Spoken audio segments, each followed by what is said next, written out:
2023년 3월 세 번째 거룩한 주일 예배를 우리 주님 일러주신 기도를 함께 드리심으로 예배를 시작합니다.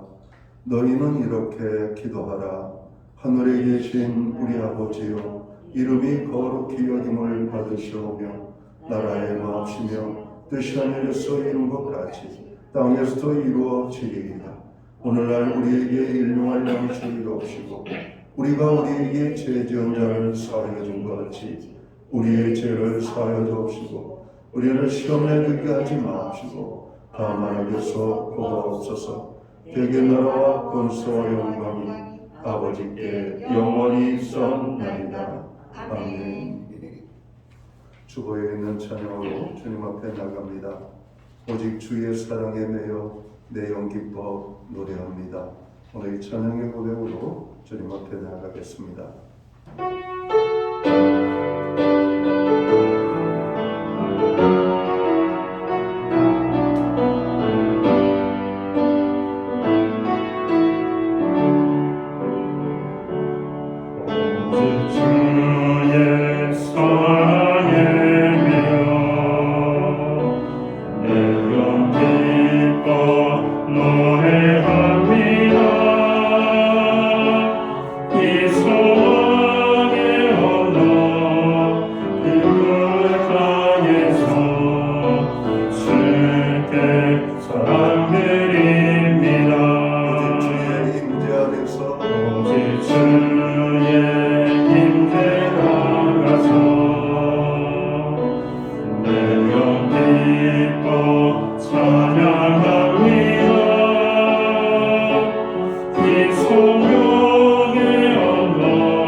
교동문 127번 사순절 네 번째 말씀을 한 절씩 교독하겠습니다. 여호와를 자기 하나님으로 삼은 나라 곧 하나님의 기업으로 선택된 백성은 복이 있도다. 여호와께서 하늘에서 온 인생을 살피시며 곧 그가 거하시는 곳에서 세상의 모든 거민들을 굽어 살피시는도다. 그는 그를 모든 마음에 지으시며 그의 하나님을 굽어 살피시는도다. 많은 군대로 구원 얻은 왕이 없으며 용사가 힘이 세어도 스스로 구원하지 못하는도다. 우리의 영혼이 여호와를 바라며 그의 복음과 함께시로다. 우리 마음이 그를 즐거워하며 우리가 그의 성호를 의지하였기 때문이로다. 여호와여, 우리가 주께 바라는 대로 주의 인자심을 우리에게 베푸소서. 아멘. 자리에 착석하시겠습니다. 찬송가 95장 찬양, 옛 찬송가는 82장입니다. 오늘 이 찬양으로 하나님 앞에 영광 드리고 드려지는 예배를 위하여 최영 목사님 기도하겠습니다.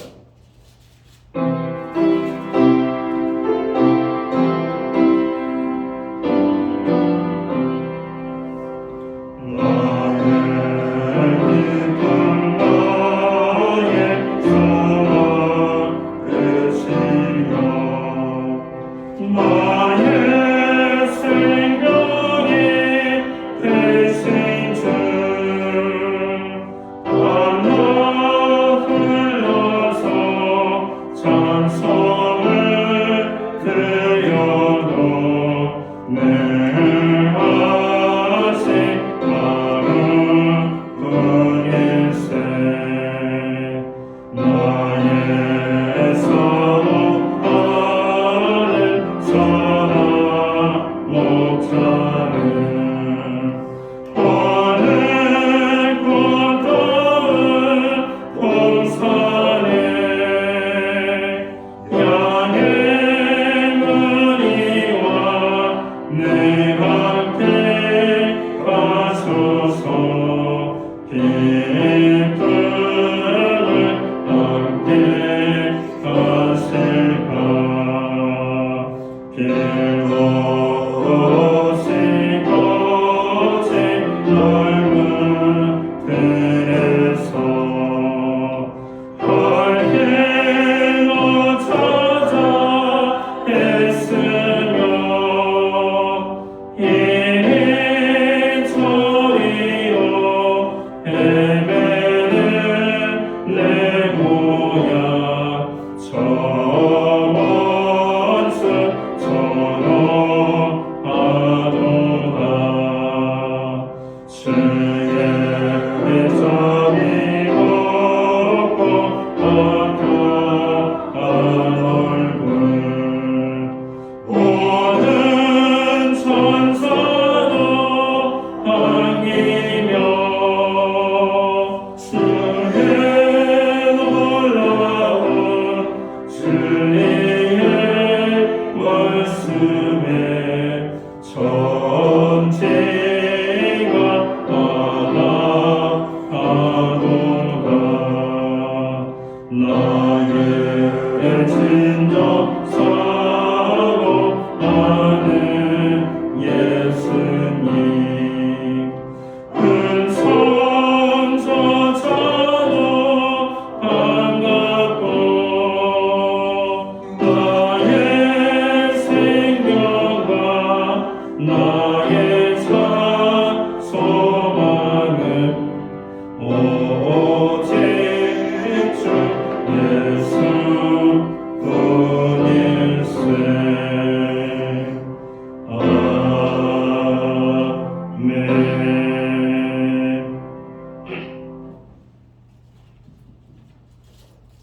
우리 모두 다 함께 기도하겠습니다. 모든 만물을 다스리시고 생사화복을 주관하시며 모든 병마에서 보호하시고 치료하시는 능력의 하나님을 찬양합니다. 하나님께서는 우리의 요새시며 피할 산성이 되시며 우리의 피난처시며 언제나 저희 곁에 계셔서 도와주심을 감사드립니다. 주님께서 이 땅에 오셔서 저희를 위해 고난받으시고 십자가에 못 박혀 죽으심으로 저희를 살리신 은혜와 사랑을 감사드립니다. 십자가에 죽기까지 고난당하신 주님 앞에 부끄러울 뿐입니다. 대개도 30분 다시 십자의 감격과 은혜를 잃어버린 채 죄와 부패에 둘러싸여 주님을 외면한 채 살았습니다. 뉘우치고 회개하오니 긍휼히 여기시고 용서하여 주시옵기를 원합니다. 주님의 고난을 가슴 깊이 새기는 사순절에 나는 죄인입니다. 통회하는 저희들에게 은혜 내려 주시옵소서. 저희가 자랑할 것은 주님의 피 묻은 십자가밖에 없음을 알게 하시옵고 사도 바울처럼 주님의 십자가를 담대히 자랑할 수 있는 저희들을 되게 하여 주시옵소서. 사순절 통해서 주님과 더 가까이 가는 신앙이 되게 하여 주시옵소서. 주님, 병든 심령을 치료하고 연약한 심령을 강하게 하며 삶의 의미를 찾는 데에도 주님의 피 묻은 십자가밖에 없음을 고백합니다. 그 십자가 아래서 휴식과 평안을 얻고 새 소망 넘치는 삶이 되도록 이끌어 주시옵소서. 이 나라를 위하여 기도합니다. 강대국 사이에서 경제, 외교적으로 많은 어려움을 처해 있는 이 나라의 현실입니다. 아버지 지금까지 이 나라를 지켜주시고 인도하신 것처럼 대통령을 비롯한 모든 위정자들에게 지혜를 허락하여 주시고 나라가 화평을 이끌어 살아갈 수 있도록 인도하여 주시옵소서. 이 땅에서 악한 세력들은 떠나가게 하시고 하나님이 원하시고 찾으시는 하나님 나라가 되게 하여 주시옵소서. 하나님, 우리 젊은 영혼들을 붙들어 주시옵기 원합니다.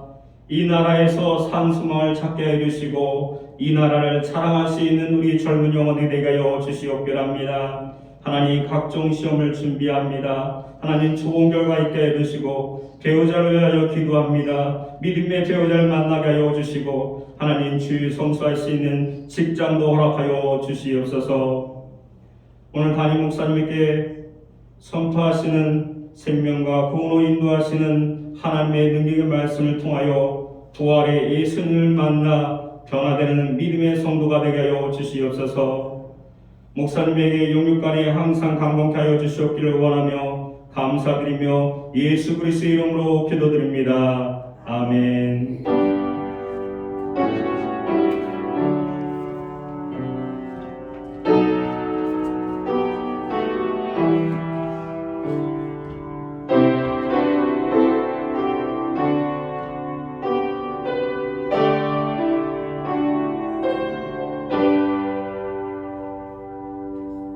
성월 셋째 주 교회와 성도들에게 주시는 하나님의 말씀입니다. 함께 보실 주의 말씀은 신약성경 57면 마가복음 4장 1절 말씀에서 9절까지의 말씀입니다. 찾으신 말씀을 한 절씩 교독하는 방법으로 말씀을 봉독하겠습니다. 제가 먼저 마가복음 4장 1절을 봉독을 합니다. 예수께서 다시 바닷가에서 가르치시니 큰 무리가 모여들거늘 예수께서 바다에 떠있는 배에 올라앉으시고 온 무리는 바닷가 육지에 있더라. 예수께서 여러 가지를 이루어 가르치시니 그 가르치시는 중에 그들에게 이르시되 들으라. 씨를 뿌리는 자가 뿌리러 나가서 더러는 흙이 얕은 돌밭에 떨어짐에 흙이 깊지 아니하므로 곧 싹이 나오나 더러는 가시떨기에 떨어짐에 가시가 자라 기운을 막음으로 결실하지 못하였고 더러는 좋은 땅에 떨어짐에 자라 성하여 결실하였으니 30배나 60배나 100배가 되었느니라 하시고 9절은 함께 읽겠습니다. 또 이르시되 들을 귀 있는 자는 들으라 하시니라. 아멘. 찬송가 216장 찬양, 옛 찬송가는 356장입니다. 이 찬양 1절과 3절 찬양으로 하나님 앞에 영광 돌리고 드려진 헌물 위하여 공헌기도 드리겠습니다.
드려진 예물 위하여 결혼 기도 드리겠습니다. 존귀와 영광과 찬양과 우리의 예배를 받으시기에 합당하신 전능하신 하나님 아버지, 우리에게 3월의 셋째 주 거룩한 주일을 허락하시고 이 날을 기억하게 하시며 아버지의 백성들을 불러 모으는 소리에 주의 전에 모여 신령과 진정으로 예배하며 나아가게 하심을 진심으로 감사를 드립니다. 하나님 아버지, 오늘 우리가 드리는 이 예배를 통하여 홀로 영광을 받아 주옵소서. 지난 한 주간도 주님의 은혜 속에 살아갈 수 있었음을 인하여 감사함을 드립니다. 저희들을 특별히 눈동자처럼 보호하시고 지켜주신 그 은혜와 사랑을 감사드립니다. 우리에게 필요한 모든 것을 공급해 주시고 또 우리의 기도에 응답의 축복으로 역사해 주셔서 감사합니다. 베풀어 주신 은혜를 기억하며 주님의 언약을 우리가 믿으며 정성된 헌물로 봉헌의 헌물을 올려드립니다. 약속의 말씀을 따라 10의 1조로 각종 제목의 감사의 예물로 목적성 헌물들과 주일헌금으로 주님 앞에 드립니다.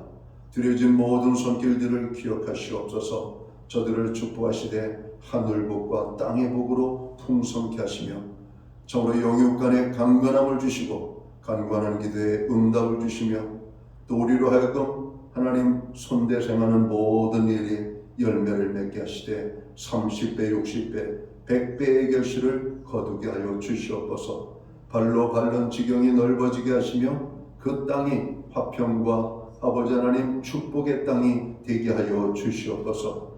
가정엔 화목을, 일터엔 형통을, 우리에게 주신 자녀의 삶 속에는 하나님의 동행하심으로 역사해 주옵소서.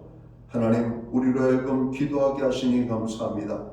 세계와 저로 고통당하는 우리의 모든 형제 자매들을 위하여, 나라와 백성들을 위하여, 교회와 성도들을 위하여, 가정과 자녀들을 위하여, 특별히 아버지 하나님 우리의 믿음의 지체들을 위하여 기도할 수 있도록 도우심을 감사합니다. 부르짖어간 구하는 모든 기도에 응답의 축복으로 한량없는 은총을 베풀어 주시옵소서. 오늘도 하나님 살아계심이 교회를 통하여 성도의 삶을 통하여 우리의 부르짖는 기도를 통하여 나타나게 하여 주시옵소서. 하나님의 시간 간절히 간구하고 원하옵기는 연약한 심령들을 위하여 기도합니다. 마음이 상한 자들을 위로하여 주시옵소서. 저들의 상처난 마음들을 어루만져 주시옵소서. 연약한 자들을 붙잡아 주시며 병든 자를 치료해 주시고 정으로 없는 자들을 풍요롭게 하시는 하나님의 은혜가 임하게 되기를 간절히 소원합니다. 하나님, 특별히 2023년을 우리에게 허락하여 주셨는데 어느덧 셋째 달 세 번째 주일을 맞이합니다. 우리가 행함으로 열매를 맺는 축복을 누릴 수 있도록 하나님의 선한 감동의 축복을 정으로 우리의 삶의 행위로 나타나 아버지 모든 사람이 한 사람도 열매 맺지 못하는 심령이 없도록 풍성한 열매 맺는 하나님의 사람들이 되도록 주관해 주시옵소서. 무엇보다도 우리의 가정을 통하여 영광을 받아 주시옵소서. 믿음 위에 세워지는 가정, 여호와를 경외하는 가정, 구원함을 받아서 날마다 구원의 기쁨을 찬양하는 우리의 가정이 되게 하여 주시옵소서. 한 영혼도 구원받지 못한 영혼이 없도록 그 이름을 불러 기도하는 심령들마다 하나님의 생명책에 기록되어지는 구원의 놀라운 은혜가 임하게 하여 주시옵소서. 우리의 사랑하는 자녀들을 축복하여 주시옵소서. 지혜와 명철을 주시고 아버지 위험한 일에 있는 모든 자녀들 눈동자처럼 특별한 주님의 은혜로 지켜 보호하여 주시옵소서. 무엇보다도 신앙이 없는 자녀들을 기억하시고 저들이 아버지께로 돌아올 수 있도록 인도하여 주시옵소서. 우리에게 드릴 수 있는 환경과 믿음으로 드리게 하심을 감사합니다. 드려진 예물 사용되는 곳에 주님의 영광이 나타나고 하나님의 나라 확장 위에 사용되어지며 주의 복음이 땅 끝까지 전파되는 일에 아름답게 사용되기를 원합니다. 하나님, 우리에게 믿음을 주시옵소서. 환경에 변화를 주시옵소서. 하나님을 마음껏 사랑하고 하나님을 향하여 마음껏 헌신할 수 있는 하나님의 백성들이 될 수만 있도록 모든 백성들을 축복하여 주시옵소서. 연약하여 하나님 앞에 섬기고 싶은 그 마음을 행위로 나타나지 못하는 연약한 지체들이 있습니다. 저들에게 영육간의 풍성의 축복으로 함께하여 주시옵소서. 오늘 드려진 모든 손길 위에 다시 한번 하나님의 약속의 언약의 축복이 아름답게 임하게 되기를 원하옵고, 이 모든 말씀을 우리 구주 예수 그리스도의 이름 받들어서 감사드리옵고 봉헌기도 드리옵나이다. 아멘.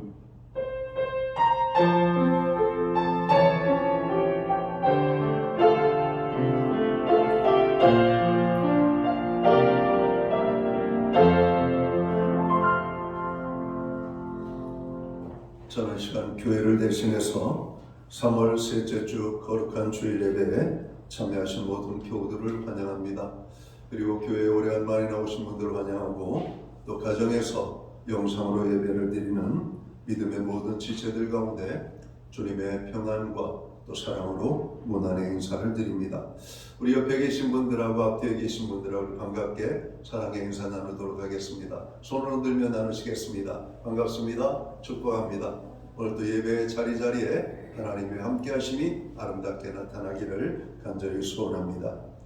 예배의 회복이 삶의 회복입니다. 항상 예배에 힘쓰는 모든 성도들 되시기 바랍니다. 중보기도에 늘 함께 해주셔서 감사합니다. 우리가 드리는 작은 중보의 기도가 큰 위력이 있음을 여러분 믿으시고, 계속해서 기도 시간에 여러분 중보기도를 함께 해주시기를 간절히 바랍니다. 우리는 지금 사순절을 보내고 있습니다. 주님의 십자가를 바라보면서 말씀과 기도 가운데 우리의 믿음의 진보의 그런 기회로 삼을 수 있기를 간절히 바라고요. 사순절은 특별히 우리가 절제와 또 우리가 하나님의 사랑을 실천하는 그런 절기로 가져주시면 좋겠습니다. 예배 후에는 각 목장별로 목장 기도 모임으로 모입니다. 저희가 성경 공부를 2주간 쉬었었는데요. 금주부터 다시 온라인 성경 공부를 여러분에게 제공을 하고 있습니다. 금주는 하나님은 누구십니까? 라고 하는 제목을 가지고 공부하도록 하겠습니다. 우리가 신앙생활하면서 우리가 많이 아는 것처럼 보이지만, 들을 때는 다 아는 것 같지만 남들에게 설명을 하고 하나님이 누구시지? 라고 개인적으로 물어봤을 때 쉽게 답이 나오지 않는 것이 일반적입니다. 그래서 우리가 신앙의 기초가 되는 성경 공부를 다시 한번 제공하고 있으니까 이번에 좀 더 적극적으로 참여해 주셔서 여러분의 믿음에 그런 발전이 있기를 바랍니다. 이번부터 제공하는 성경 공부에는 좀 심화되어진 그런 성경 공부가 될 겁니다. 반드시 읽고 좀 생각을 해야 그럼 답을 쓸 수 있는 그런 공부가 되겠습니다. 그러니까 이번에 꼭 마음을 여러분 독하게 좀 잡수시고 공부에 함께 참여해 주시면 좋겠습니다. 목장 및 사업장, 가정 신방을 원하시는 분은 교회 사무실에 신방을 신청하시면 되겠습니다. 혹 날짜가 맞지 아니하면 날짜를 조정토록 하겠습니다. 나라와 민족을 위해서 기도해 주시고요. 또 고통당하는 우리의 이웃들, 또 어두운 가운데 아무도 모르는 가운데에서 어려움을 당하고 있는 분들을 위하여 기도해 주시기를 바랍니다. 기타 다른 교회 소식은 주보를 참고해 주시고, 여러분 기도할 때마다 여러분 교회와 성도들을 위하여, 고통당하는 이웃들을 위하여 함께 기도해 주시면 고맙겠습니다. 오늘 우리는 신약성경 마가복음 4장 1절에서 9절까지의 말씀을 봉독을 했습니다. 이 말씀을 중심으로 네 종류의 밭과 그 결과라는 제목으로 함께 은혜의 말씀을 나누고자 합니다. 오늘 말씀은 예수님께서 무리를 가르치시는 장면이죠. 사람들이 많이 모이니까 예수님께서는 사람들이 잘 보고 들을 수 있도록 배 위에 오르셔서 말씀을 전하셨다라고 말씀을 하고 있습니다. 우리가 읽은 본문은 씨 뿌리는 자의 비유로 잘 알려져 있는 말씀입니다. 이 비유는 사복음서 모두 기록되어 있는 말씀이죠. 그만큼 중요한 말씀이라고 여러분 생각되어집니다. 비유의 내용은 이것입니다. 씨 뿌리는 자가 씨를 뿌렸는데 그 씨들이 각각 다른 곳에 떨어졌다는 것입니다. 길가에 떨어지기도 하고 흙이 얕은 돌밭에 떨어지기도 하고 더러는 가시떨기에 떨어지기도 하고 더러는 좋은 땅에 떨어졌다는 겁니다. 그리고 좋은 밭에 떨어진 씨앗은 30배, 60배, 100배의 결실을 맺었고 다른 곳에 떨어진 씨앗들은 열매를 맺지 못했다는 것이 오늘 비유의 여러분 요약이 되겠죠. 하나님께서는 오늘 또 여러 가지 방법을 통해서 우리에게 말씀의 씨앗을 뿌리십니다. 오늘 말씀을 통해서 우리의 마음의 밭이 어떤지를 살펴볼 수 있기를 원합니다. 그리고 원하기는 우리의 삶과 가정과 교회가 하나님께서 원하시는 말씀의 열매로 하나님의 나라를 이루고 농부 되신 하나님을 기쁘시게 해드리는 저와 모든 성도들이 되시기를 주님의 이름으로 축원합니다. 예수님께서 가장 먼저 말씀하신 밭은 길가와 같은 마음밭이라고 말씀합니다. 씨를 뿌릴 때 덜어는 길가에 떨어졌습니다. 길가는 사람들이 다니는 길이죠. 그래서 많은 사람들이 밟고 다니기 때문에 땅이 딱딱하게 굳어져 있습니다. 길가에는 씨앗이 떨어져도 열매를 맺을 수 없습니다. 씨앗이 땅속으로 들어가지 못하기 때문에 싹을 틀 수가 없기 때문입니다.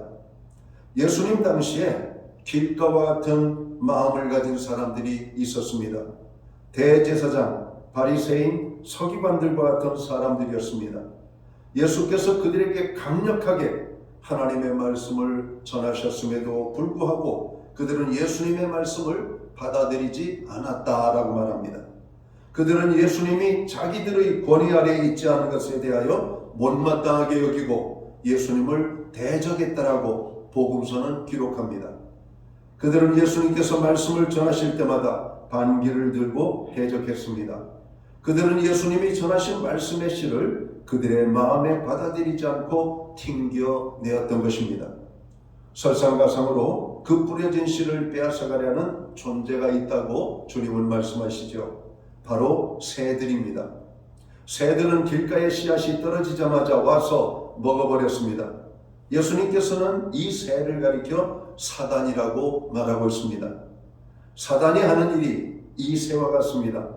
하나님의 말씀이 뿌려졌을 때 사단이 즉시 와서 사람들에게 뿌려진 말씀을 빼앗는 것입니다. 왜 이토록 사단이 하나님의 말씀을 사람들의 마음에서 빼앗으려고 하는지 아십니까? 사단은 하나님의 말씀의 능력을 알기 때문입니다. 하나님의 말씀이 마음에 떨어져서 열매를 맺게 되면 사람들이 변화되어집니다. 전에는 사람들이 자신의 생각과 욕심을 따라 살던 사람들이 이제는 하나님의 말씀대로 살아가며 하나님의 나라를 누리면서 살아가기 때문에 사단은 어떻게 하든지 하나님의 말씀이 땅에 떨어져 열매를 여러분 거두지 못하게 회방하는 겁니다. 에베소서 4장 17절에서 19절에 보면 그들의 마음이 굳어짐으로 말미암아 하나님의 생명에서 떠나 있도다라고 말씀합니다. 마음이 굳어져 있으면 생명의 말씀을 받아들일 수가 없습니다. 사탄은 지금도 생명의 말씀을 빼앗으려고 호시탐탐 노리고 있다는 것이죠. 그러기에 우리는 말씀이 뿌려질 때 사탄이 그 말씀을 빼앗지 못하도록 아멘하며 믿음으로 받아 먹어야만 합니다.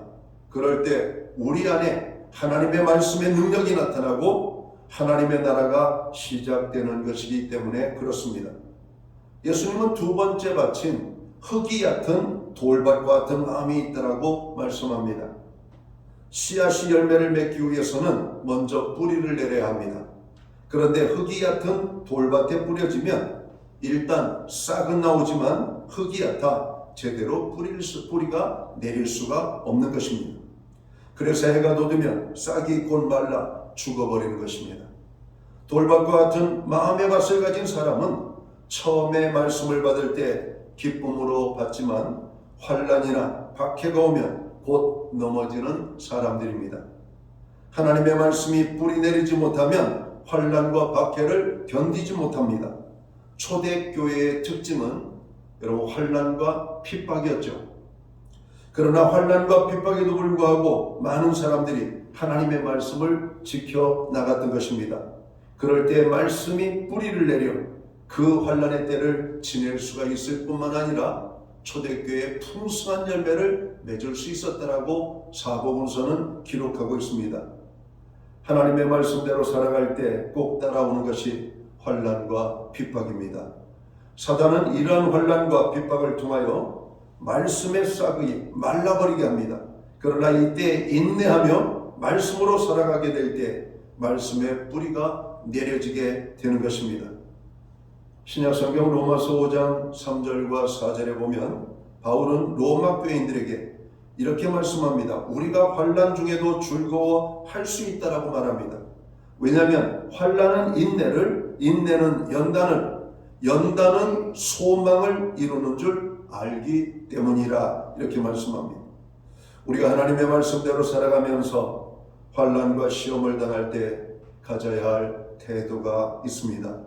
바로 환난을 바라보는 것이 아니라 하나님의 나라의 소망을 바라보며 인내하는 것이라는 겁니다. 그럴 때 말씀의 뿌리를 내리게 되고 믿음이 더욱 단단하게 되는 것입니다.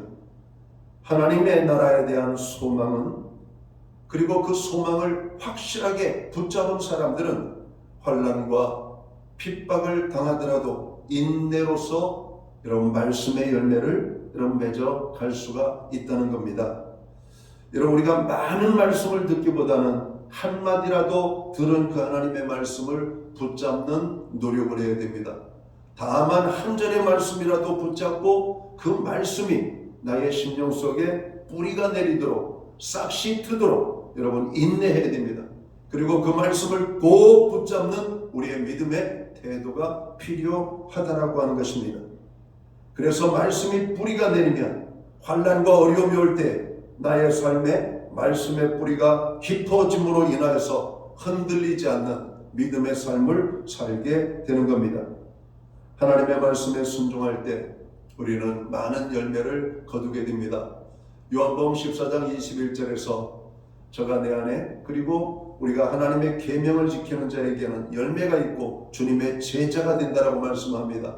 그리고 요한복음 15장에서는 너희가 나를 떠나서는 참으로 아무것도 참으로 누릴 수 없을 것이라고 말씀합니다. 하나님의 말씀이 우리 안에 임할 때 그 말씀이 능력이 되고 우리의 삶의 열매로 나타나게 되는 줄을 믿습니다. 신앙생활 어떤 때에는 기쁨이 충만하다가도 어떤 때에는 기쁨이 전혀 없는 것 같이 낙심하고 좌절할 때가 있습니다. 여러분 믿음의 뿌리가 약하기 때문에 그렇습니다. 실은 믿음의 뿌리가 견고한 사람들은 오히려 환난의 때 더 행복한 시간들을 누릴 수가 있는 것을 보게 됩니다. 그때야말로 하나님을 눈으로 보고 손으로 만지고 또 우리의 삶을 통해서 여러분 친히 경험할 수 있는 때가 되기 때문에 그렇습니다.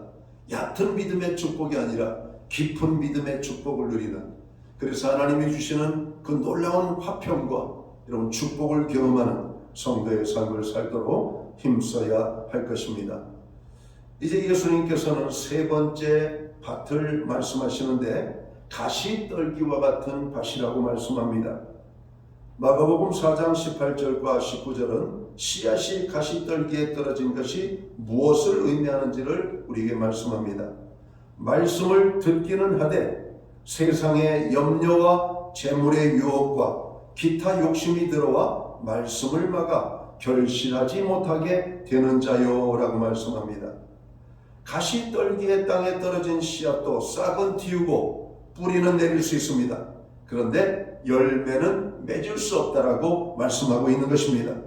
열매를 맺기 위해서는 땅의 영양분을 잘 공급받아서 줄기가 튼튼하게 자라야 하는데 가시떨기 사이에 떨어진 씨앗은 자라고 뿌리는 나지만 줄기를 견고하게 할 수가 없습니다. 웃자라게 되는 것이죠. 연약하게 자라는 것이죠. 꽃을 피우거나 열매를 맺을 수 없는 그런 나무로 여러분 전락하고 마는 것입니다. 말씀의 열매도 마찬가지입니다.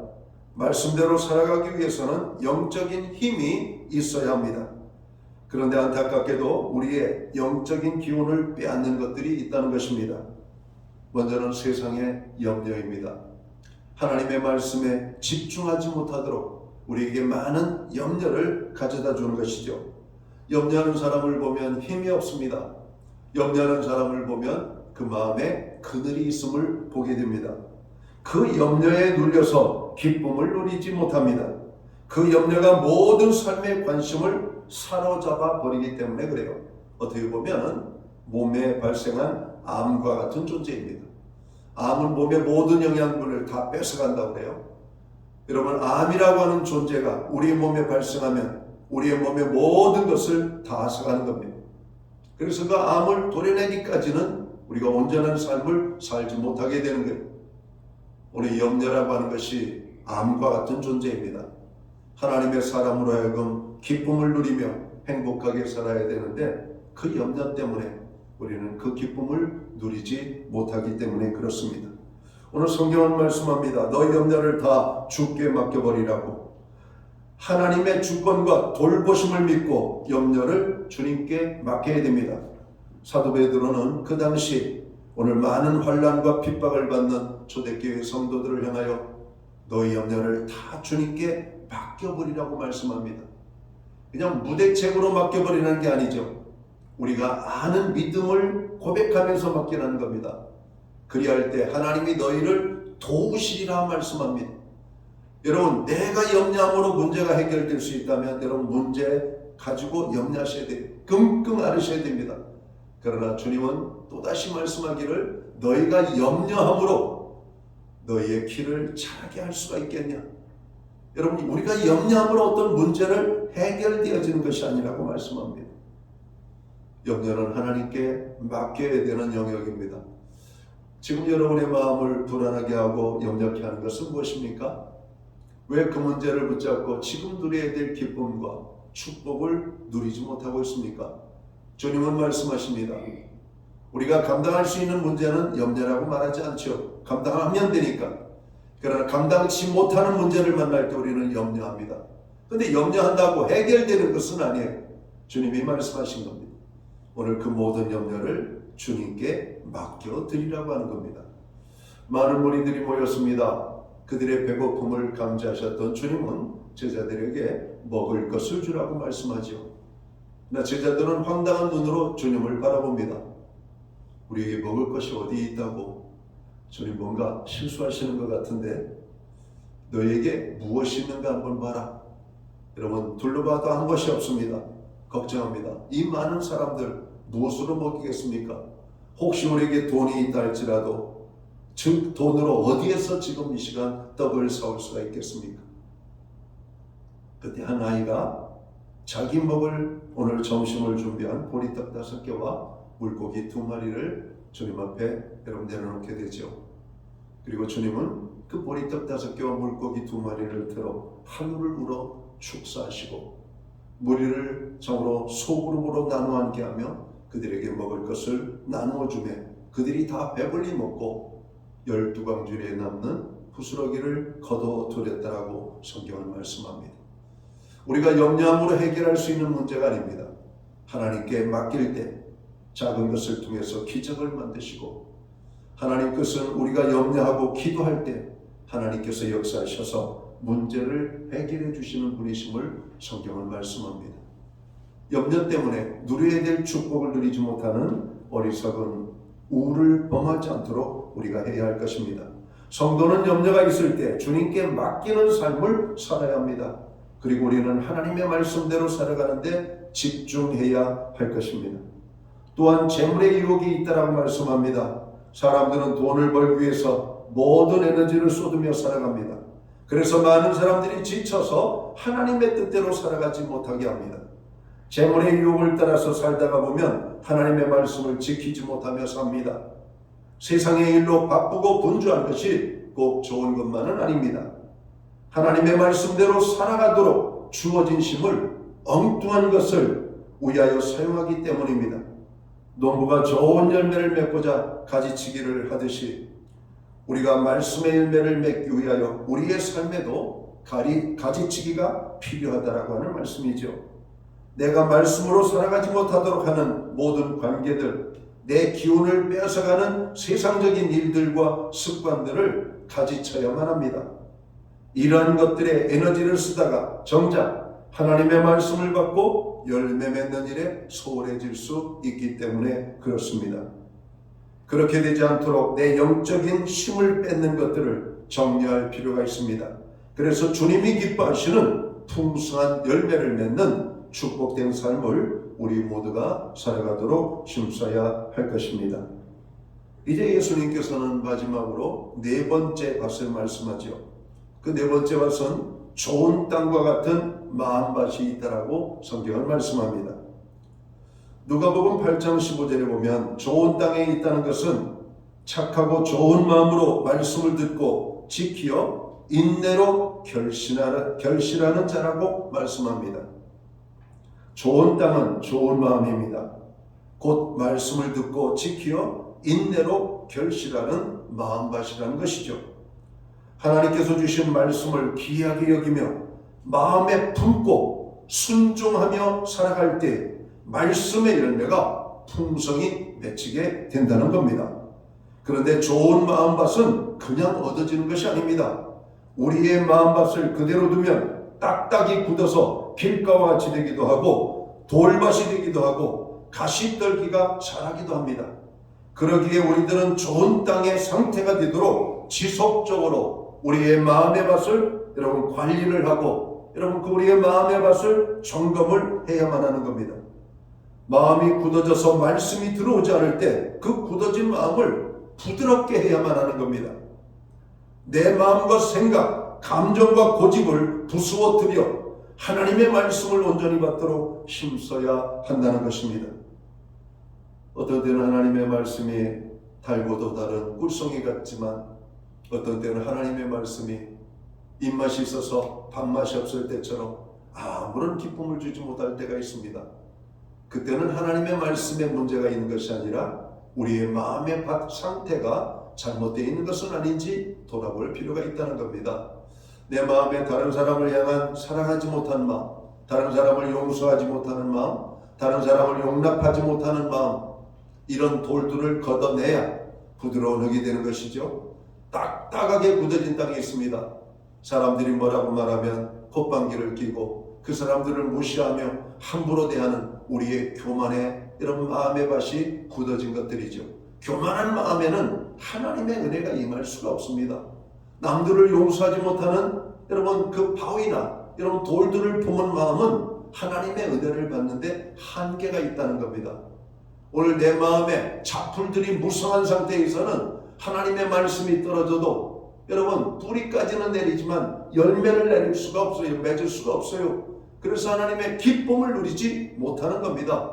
말씀에 문제가 있는 것이 아니에요. 하나님의 말씀은 오늘 성경에 보니까 씨앗이라고 말씀합니다. 씨앗의 상태는 너무나 좋아요. 최상입니다. 그런데 그 최상의 씨앗이 떨어져도 열매를 맺지 못하는 것은 우리의 마음이 굳어져 있기 때문에 우리의 마음에 자우로 제거해야 될 여러분 덩어리, 응어리, 돌덩이들이 있기 때문에 그런 것입니다.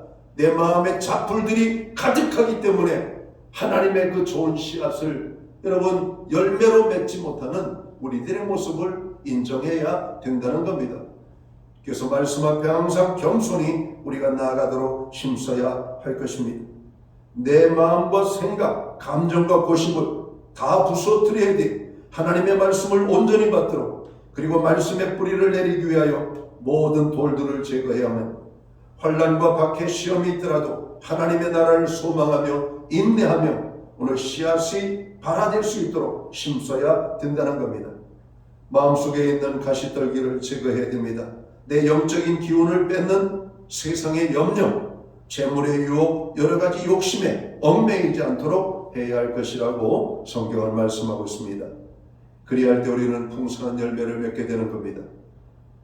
우리 마음을 하나님께 집중하고 옥토와 같은 좋은 마음의 밭에 말씀을 받을 때 우리는 열매 맺는 삶을 누리게 될 것입니다. 이제 말씀을 정리하고자 합니다. 하나님의 말씀은 하나님 나라의 비밀을 담고 있습니다. 우리가 하나님의 말씀을 순종하면서 살아간다는 것은 곧 하나님의 통치를 받으면서 살아간다는 것입니다. 사탄은 하나님의 나라를 무너뜨리려고 하는 존재입니다. 그러기에 사탄은 우리 안에서 하나님의 말씀이 자라나 열매 맺지 못하도록 회방하며 어떻게 하든지 우리의 마음에서 말씀을 빼앗으려고 하고 있는 것입니다. 사랑하는 성도 여러분, 우리는 지금 사순절 절기를 보내고 있습니다.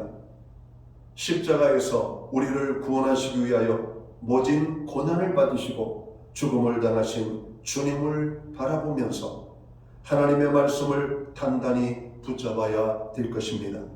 환난과 핍박과 박해가 오고 세상의 유혹과 시험이 온다고 할지라도 하나님의 말씀에 다스림을 받도록 힘써야 할 것입니다.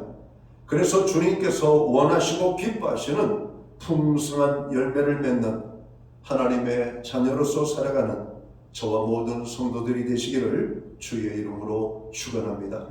사순절, 우리의 마음밭을 옥토로 만드는 그 일에 집중하는 사순절이 되시기를 다시 한번 축원합니다. 기도하겠습니다.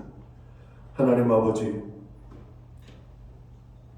밭의 비유를 통해서 우리에게 교훈의 말씀을 주심을 감사합니다. 우리의 마음의 상태를 돌아보게 하시고 하나님 기뻐 열매를 맺으시기 원하시는 옥토와 같은 좋은 마음의 밭을 누리는 저희들이 되게 하여 주시옵소서. 주님의 십자가의 구속의 은혜와 사랑을 기억하면서 자복하고 통회하는 그 심령들마다 옥토와 같은 좋은 마음들이 되게 하시고 그 마음에 하나님의 말씀을 받을 때 풍성한 열매를 맺는 축복된 삶을 살아갈 수 있도록 인도하여 주옵소서.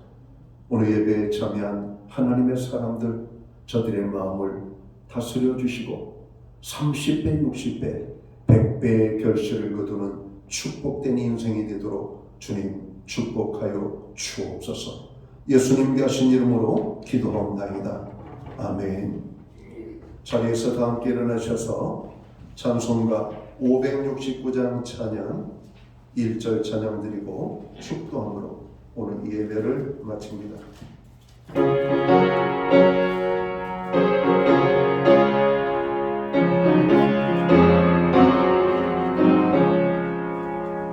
선한 목자를 슬로게 주 항상 인도하시고 푸른 풀과 좋은 곳에서 우리 먹여주소서.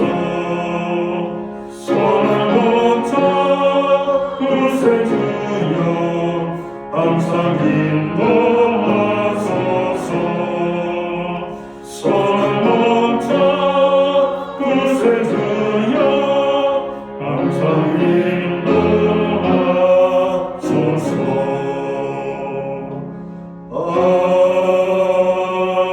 아멘.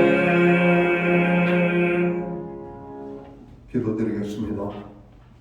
이제는 교회의 머리가 되시는 우리 구주 예수 그리스도의 크신 은혜와 우리 하나님 아버지의 무한하신 사랑하심과 성령님의 감화 감동 교통하시며 늘 함께하여 주시는 역사가 하나님 기뻐 원하시는 옥토밭을 이루어 큰 열매의 기쁨을 누리기 원하는 오늘 예배 자리에 참여한 하나님의 사람들 머리 위에 저들의 생애와 가정 위에 세우신 교회 위에 이제부터 영원토록 함께하여 주시옵기를 예수님의 이름으로 간절히 축원하옵나이다. 아멘.